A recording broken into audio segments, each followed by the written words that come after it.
The Last of Us 2 represents the end of an era of video games known as the cinematic experience. The funny thing about it is that Naughty Dog and The Last of Us were the ones who created it in the first place.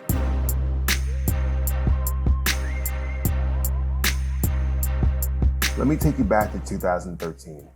We're at the end of the PlayStation 3 cycle, and Naughty Dog really wanted to push the system to its maximum capacity, bringing in The Last of Us, an amazing cinematic experience about a post-apocalyptic world with zombies, hyper-violence, great storytelling, acting, one of the greatest games of all time.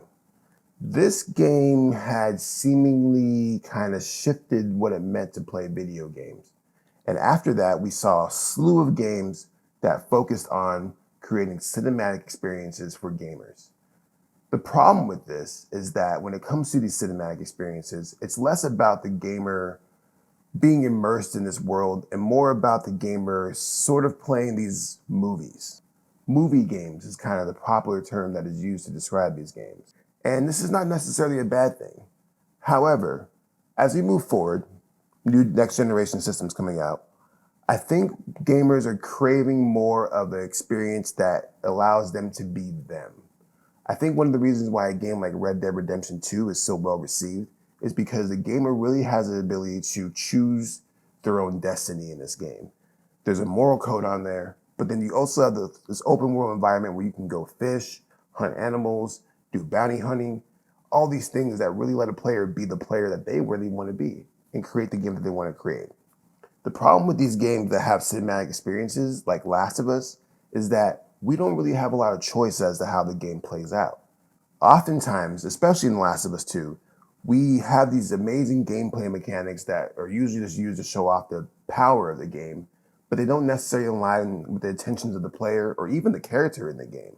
The Last of Us 2 is pretty egregious in this, in the sense that you're murdering hundreds and hundreds of people, but still make moral decisions in the cutscenes that don't line up with the intentions of the player playing the game. This is why I think moving forward, games that have cinematic experiences coupled with the ability to have interactivity and unique character creation is going to be the future. I'm really looking forward to the game Cyberpunk 2077 for this exact reason. You have the ability to make your character from top to bottom and create something that is truly you, but you're also thrust into this open world environment that really allows you to create your own path and destiny. Now, it's not to say that this game is just a sandbox game. Obviously, there's a story to tell and a cinematic experience that any gamer can really dive into if they choose to. And to me, I think that's the perfect balance moving forward when it comes to the next generation of gaming. I don't necessarily want to just sit there and play a game where it's just me clicking buttons through a movie.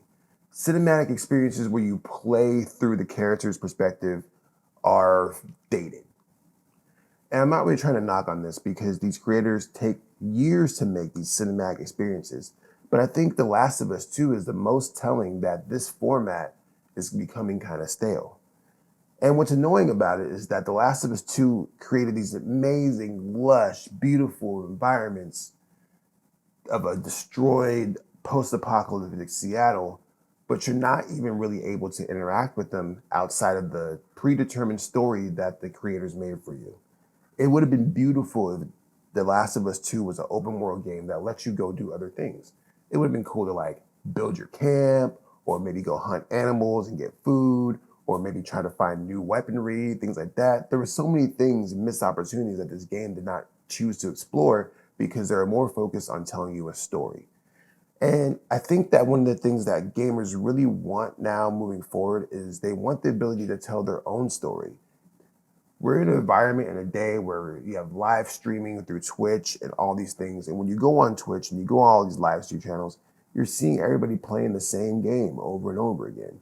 When you go and watch someone play Fortnite, there's not really a lot of personality involved. That's why you have the camera in the screen where they're trying to sell them and their gaming experience to you through another character. Simple solution is give us more character creation abilities, the ability to make our own characters, the ability to make our own stories, and the ability to make something that makes a game unique to us. I would love to play a game like Red Dead Redemption as me, a black cowboy going through doing his thing. That sounds amazing. I would have made my own version of Posse. Shout out to Mario Van Peebles. But that's not there. You're playing as Arthur Morgan, which is not necessarily a bad thing per se, but the issue comes down to the fact that I want more interactivity. I want to be able to be me. The technology is there. We're not necessarily wanting to play as Mario and Link or Franklin for GTA. I want to play as Jaron Ikner in GTA.